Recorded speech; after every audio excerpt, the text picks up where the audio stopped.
Being a single mom and doing it all by yourself is brutal. Learn the brain and energy tools to get back to your center and overcome your challenges.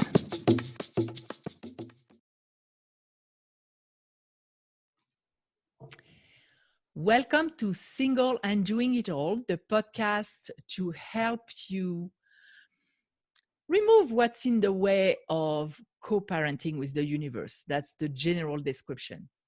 Today, my guest is also a coach, and she will bring an angle that I'm not sure you're familiar with, but I really, really like.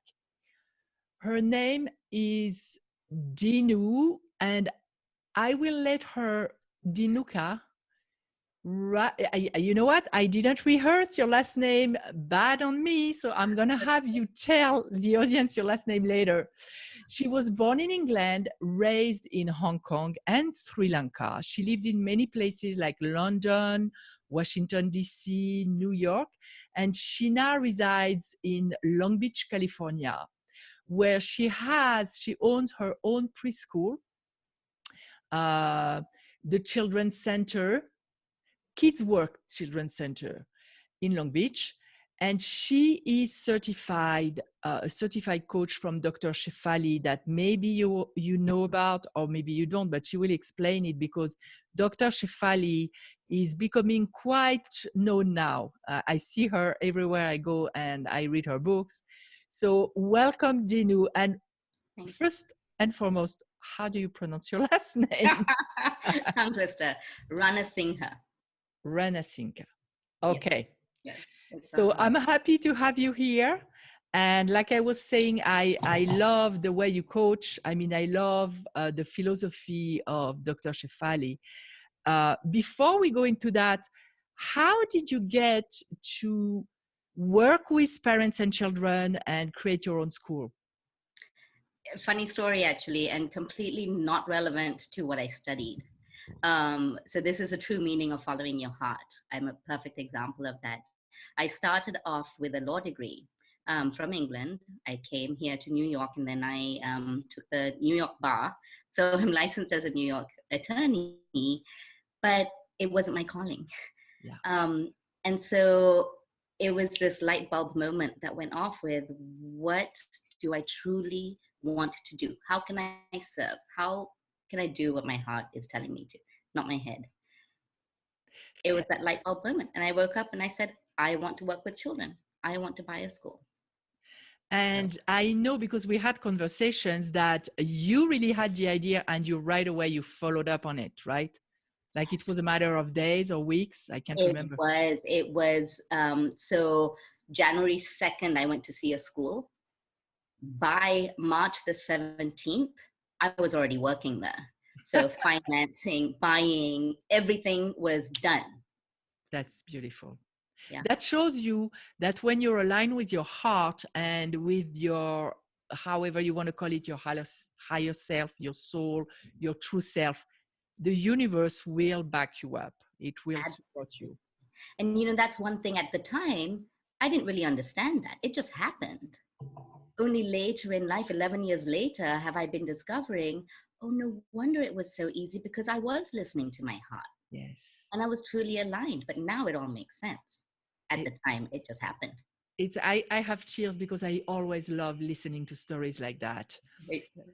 So you're a certified coach from a conscious parenting coach. Is that how she calls it? From Dr. That's exactly it. A conscious parenting coach, or a conscious coach through the conscious parenting method. If you can explain to the audience, for the people who are not familiar with Dr. Shefali, what's her philosophy and her approach, that would be great. Sure. I think the simplest way to explain it is that, well, there are many ways to describe conscious parenting, but the way she came about it was mixing and fusing Eastern philosophy with the Western way of life. Great. So it's a combination of the two. And what it does is, I always say it's parenting with a twist, because what it does is it turns traditional parenting on its head, where we looking at ourselves as the parent, as opposed to constantly trying to fix our child. So that's how the paradigm shift has really, rattled the world. Yes. So she's really made a name for herself in this area, and I'm a true believer in that it's worked. Yes, because actually that's what we do here in Single and Doing It All, in the podcast, in my coaching, in my teaching. We look at ourselves, and I always tell people, don't bleed your wounds on your kids, because anything that you don't heal in yourself, you will project onto your relationships, onto your vision of the world, and it's not good for anyone. Absolutely. I actually did listen to some of your podcasts, and I was like, oh my gosh, Muriel's already doing it. That's funny. Yes. Well, because I've been coaching for years, and even when I was coaching on dating, that's the same thing. Whatever you don't heal, you will project, you will attract, you will choose whoever you need to choose to heal. That's how beautiful and wise life is. It will bring you the opportunities to heal. Absolutely. And just like that, Dr. Shefali talks about, our children come to us Yes. because they have to be those mirrors to us. Yes. So it's up to us to observe that and awaken from what they are showing us, Yes. as opposed to resisting all the time. And do you find, because what I see with my clients is that people have a hard time with accepting the feedback that they get sometimes, because it can be very disturbing sometimes, because you judge a lot of what you see, and then you go to a place where you're so afraid of judging, and you're so afraid of seeing what you see, that you shut down and you don't look at it. Is that something that you see with your clients as well?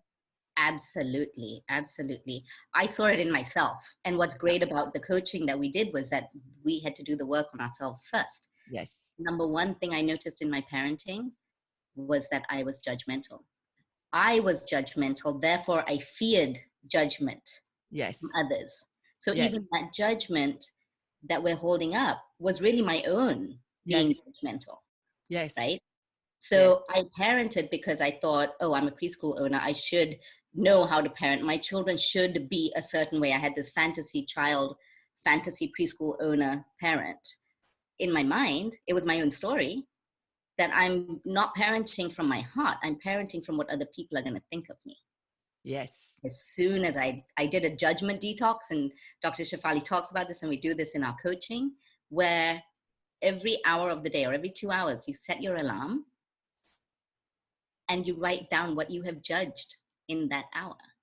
And it is fascinating to see how Yeah. many things we judge.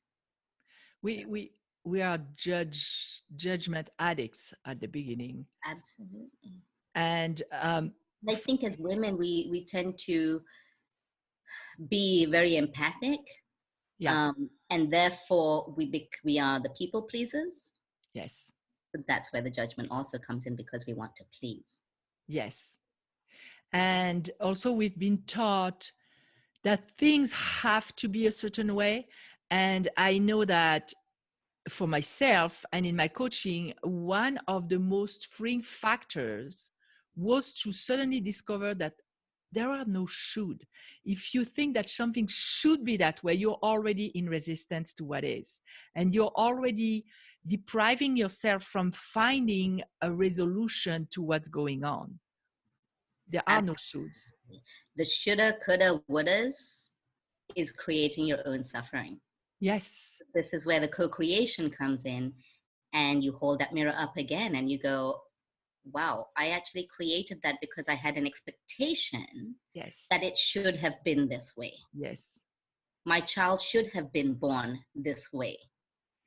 And I want to give you a perfect example of the fantasy child, and it should have been this way. Mm-hmm. So, and it starts from before we're even pregnant, right? This is my True. should have. And so in labor with my first son, um, I'm in labor for 16 hours, fine, got the epidural, didn't know what was, what was coming. He comes out and they bring him to me, and I'm thinking, oh my gosh, I'm going to feel this gush of love for my child. Oh my gosh, I know it should be this way, my expectation, Yes. right? So they give him to me, and I immediately look at him and I look at my sister and I say, oh my God, is this how he's going to look for the rest of his life? Because his head was so pointy. He came out so pointy, and you see again this fantasy child that I'm expecting. Yes. So yeah, It's funny. Yeah, it's really in our way. What would be, when you have clients that come to you and you teach them like to let go of expectations, is there something you tell them in particular to help them do that, or an approach or an exercise? Where do you start? okay, so really good hard question, because there's no Sorry. black and white answer to this. It Yes. really is the inner work. So when we set an expectation, what we need to do is, where is that expectation coming from? It's coming from a thought first, which makes us feel a certain way. Yeah. That feeling comes from a belief system. What is that belief system from? Is it from an institution? Is it from our parental conditioning that we've been taught? Is it cultural? Yeah. You are such and such. Is it religion? Yeah. There's a 4 areas that you can look at and think, oh wait, now why do I have this expectation? Oh, because in school we were told to da da da da da. Okay, so is that a reasonable expectation? So we go back to how it made us feel when we were children Yes. with that end result. So you really have to backtrack and go back. So we think of the age, we think of, if it's a mealtime, what were your meal times like? It's reflecting on ourselves, Yeah. because our reactions are then very, very different. So the expectation is dissipated. I have another really good example to give you, is that, when I have said to my son, no screens, and then he sneaks my computer. One day, what happened was, I'm sure this is a very typical issue, Of course. right? So he had snuck my computer, and I found him. As I came into the room hiding with my computer, immediately these emotions were coming up. Oh my gosh, no, how dare he? He's betraying me, he's being dishonest, he's da da da, all these stories in my head. I stopped. I paused before I even approached him. I took a breath and I thought, where is this coming from? Now, because of the practice, it's much quicker. It comes quicker through meditation, is really my practice that works for me. And I took that breath and I realized, oh my gosh, the only reason I am reacting so heightened is because I had my own addiction. So my fear is that he's showing addictive patterns and behaviors of being sneaky and manipulating. So therefore, my reaction is very different to if I didn't have that story. Yes. I was able to deconstruct and approach him and say, this cannot happen. We talked about it, but because we were able to, his brain was in a place where he could receive the message and the information, as opposed to being, in the amygdala, where he's then being defensive. Fight and The flight. message came across completely different. So my expectation of how he should be was very different when I removed my own story.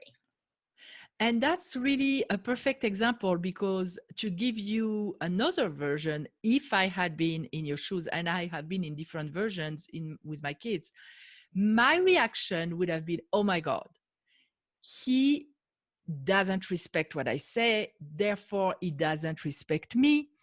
And why am I triggered so much? Because for me, respect equals love. I discovered that as I was raising my kids, and I talked about it in this podcast.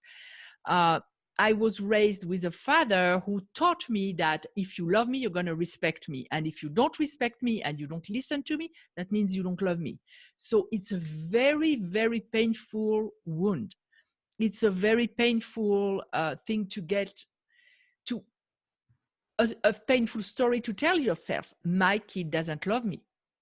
And I was overreacting right and left until I was able, like you, to go into myself and be like an archaeologist and excavate stuff about my own crap, I call it, excuse me for the Yeah. term.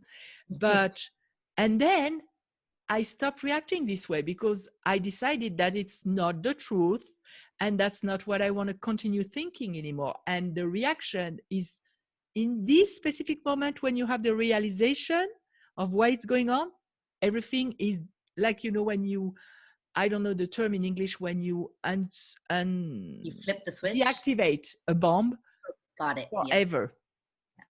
So it's really funny because it's the same scenario, but two different versions. Exactly. And I'm sure there are as many versions as people on earth.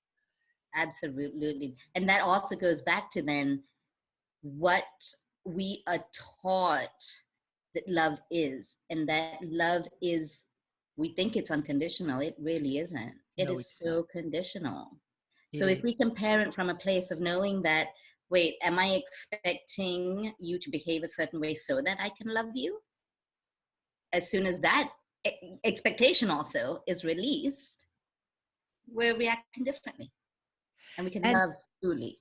that alone, talking about judgment and expectations, if you are able to accept that you don't love your kids unconditionally as you think, without judging yourself, because the first thing is to be like, oh my God, I'm such a bad mother.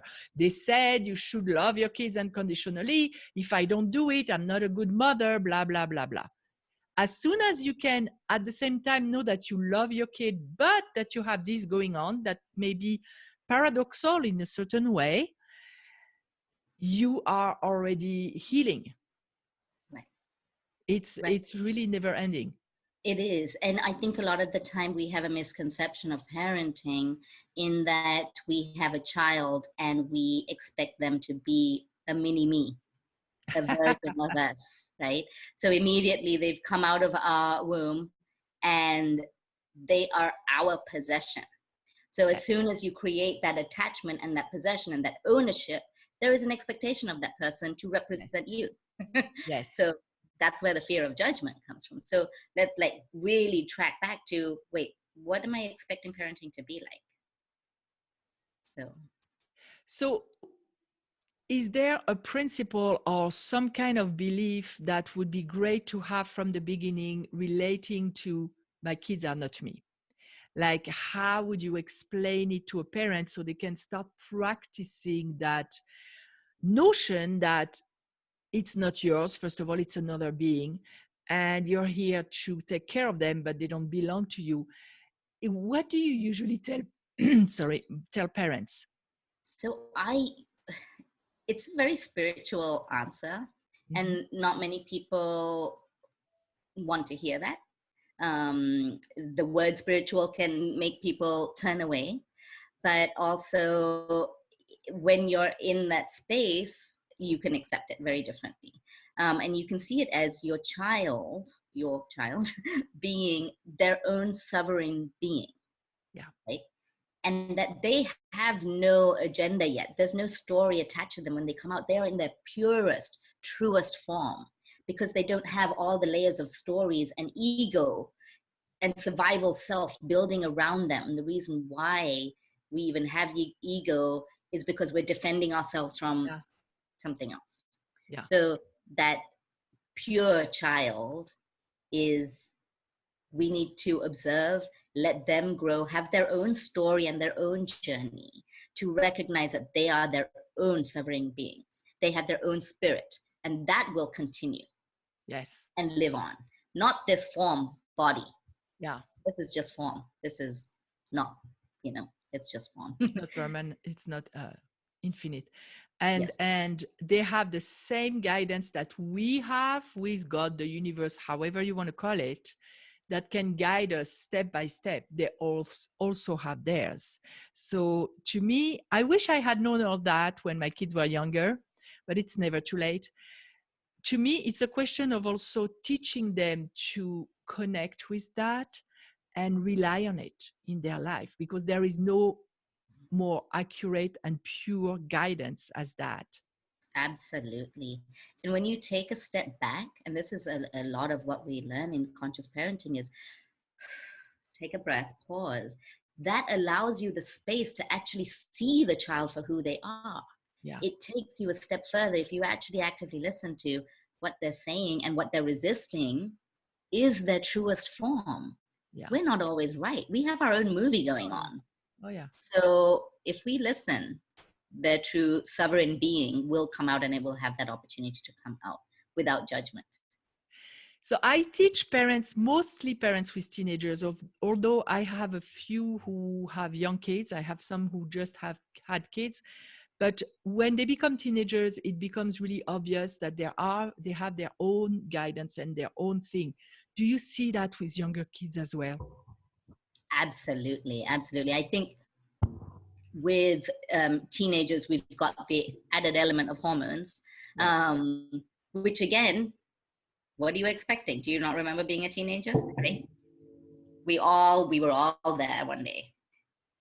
So younger children, on the other hand, it's just different developmental stages, but all different in their own right, in the different phases that they go through, such as in their younger days, now all of a sudden they have a voice and they can say no, no. Yeah.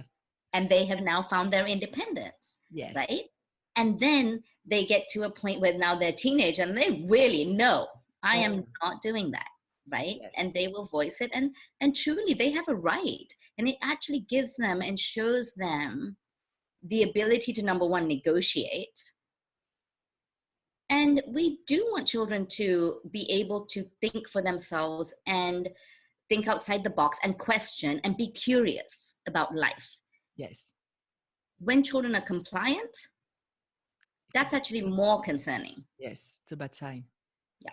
So let's honor the questioning and give them that voice, because you see that respect and the control, lack of control that we feel as adults has come from not being able to, even as a teenager, to speak up.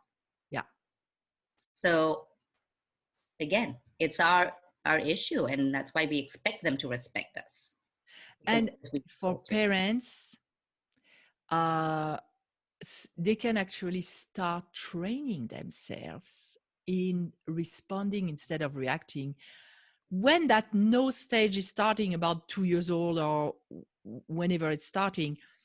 Because if we had learned when they were in that stage to not take it personally, to not get irritated or frustrated, the rest of the journey would be much smoother even when they get to be teenagers. So parents, if you're listening and your kids are still young, train yourself, take this opportunity when they are in the no stage to recognize that it's a good thing and that it's a sign of intelligence and independence, and to guide them in the right, like you were saying, learning to negotiate, learning to function in society. That starts there. It's a magnificent opportunity. Absolutely. Uh, I would like now to ask you about self-love, because when you love yourself, you react differently. And a lot of my clients and women that I come across, they don't even know where to start, what it means for them. So I love asking my guests to give her own definition of self-love, to give ideas to people. What is Right. yours? So it's really evolved over the years. Yeah. And it's funny that I used to think it was going for a massage, going for a manicure or pedicure, having time to myself. I used to think that was self-love. But I have now grown to know that the inner massage is what is my self-love. Yeah. And that inner massage for me, I have found, is going to sound bath meditations. Oh, I do that. And it is the vibrations that you feel with your chakras clearing. It's like I've been punched in the stomach as I'm lying there so relaxed, but in a good way. It's just this explosion of a block that's been released. So I do that every Tuesday night. If you need to find me, that's where I am. I will not miss it. And I notice how different I am for the week when I don't have it. But otherwise, on a daily basis, it is my meditation, because my breath is something that never leaves me. I'm Yes. always with it. So, And for people who don't know what is sound bath meditation? sound bath is where they have gongs. They have, or Oh, BATH. yeah. Sorry, it's my accent. Bath, should I say? Um, is they play gongs, and the gongs have different vibrations out in the universe, right? So it can be a moon gong, it could be the Venus gong, so many different gongs. And then they also have crystal bowls, and Yes.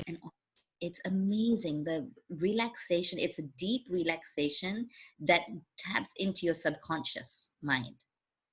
So your subconscious mind then releases these energies or whatever is blocking you. Because I've been to a crystal ball meditation and it was so intense. I wasn't prepared for the intensity. Yes. Maybe I was too close also to the ball. I had to go back. It's really intense, and I know that there is healing in the sound because it can break out any blockage in your energy. Okay, so that's what it is. Okay, That is yeah, what that is. definitely. I also do energy healing on the side, Yeah. and that's another, unblocking emotional inherited trapped emotions, any other trapped emotions at the age of 3, or when I was in my mother's womb, and things like that. I identify the age, and then I release it with the magnet down the governing meridian, Yes. and that releases a lot of my. It's like the emotion code, right? It is the emotion code Yes. and the body code, actually, by Yes. Dr. Bradley Nelson. Yeah. Yes. And yeah, so I do Reiki on myself too, That's to on a regular basis to clear and clear my chakras and my aura. When so before we leave, what would be the one, two, or three most important things that you would like parents to know that for you were a game changer or you've seen it as a game changer for your clients? Yes. I would say the pause and the breath. Yeah. Take 3 breaths before you are to react, and just focus on the breath, either in front of your nostrils or your chest or your stomach, wherever you feel the breath. Just take that time, because it brings your brain, your neural pathways change, Yeah. your reactions change. Number 2, I would say, is always think of connection before correction. This That's is something Dr. Shefali talks about. And we're so quick to jump to the correction. Let's correct the behavior and fix it. But where is that coming from? There's a need underneath. If you think of the iceberg of behaviors, and then you have a need underneath. They're feeling unworthy, they're feeling unloved, they're feeling whatever it may be. Let's yes. tend to that and connect to that. Yes. um, One thing, another thing that's really worked for me is silence. Yeah. My kids get in the car, a hi. I'm not bombarding them with, who did you sit with for lunch? How was your day? Was it good? Who did you fight with? Who did you get? What did you get into trouble? What did you learn today? Da, da, da, all these questions, like bombarding them. And I hear this a lot around me, and I've practiced allowing them to guide the conversation. Allow it be their conversation, as opposed to what my intention and my agenda is and what I want to know all the time, because it becomes so much more authentic. That's a perfect one for teenagers and for people like us who are coaches. I know for myself, my tendency was always wanting to fix. Oh my God, she's going through something, I want to fix. Until my own kids told me, I don't need fixing, I don't need solutions. I need to just be able to say it, like be a soundboard. Just Yeah. let me voice it. And I had to learn to give space for just expression of what was going on without me having to fix it. Going back to what you were saying, that they are their own spiritual being, they are their own magnificent being, and they are going through their own journey, and it's for them to fix it and not you. that was quite a learning curve for me. Wow. Yeah. Yeah. And that's it. And you listened to them. That was the Yes. difference. You, And it makes a difference. yeah, The relationship is much more because they feel honored. They feel that they have a voice. And exactly. that makes a difference. And see how it's just so automatic and so natural and so organic. Yes. So yeah, it's amazing. Where can people find you if they want to know more about you, or if they want to book a session with you, or do you have any like discovery calls, or I don't know, some people do that. I do that. Absolutely. I would love to do some consultation calls. I'll do a 30-minute complimentary consultation call and get to know the client beforehand. Um, I have only just bought my domain name, so I Yay. haven't even created the website, but it is called The Parenting Evolution. Oh, nice. Thank you. Beautiful. Yeah. So that will be up. And then my contact information I can always post to you. Um, otherwise, with my phone number and my email. And I'll put it in the description of this interview for people who are interested in connecting with you. Excellent. I want to thank you for being here today. That was a beautiful interview. That's something that really is important in our society to hear. I'm Yes. really glad we met. Thank you. Thank you, Muriel. Thanks for having me. I really enjoy this conversation. I could talk for hours, actually. Yeah, I know, me too. And we did talk for a very long time We when did. we met. That was fun. For our audience, so you can go check her. Well, you can connect with her first and then you'll check what she's putting online. It's exciting. And I want to remind you that the membership site is almost up, so you can still take advantage of the pre-launch price of $10 a month for life. And I'm guaranteeing you, I'm creating something amazing. I'm very excited about it. It is going something that's going to be evolving. We were talking about evolution. It's an evolving membership because I get the feedback of the parents, of the members, and I create material based on what they're going through. So if you become a member, you can give suggestions for me creating tapping sessions, inner journeys, anything. Until I see you again, go and honor both yourself and the beautiful, magnificent being that your kids are too. See you next time. Bye.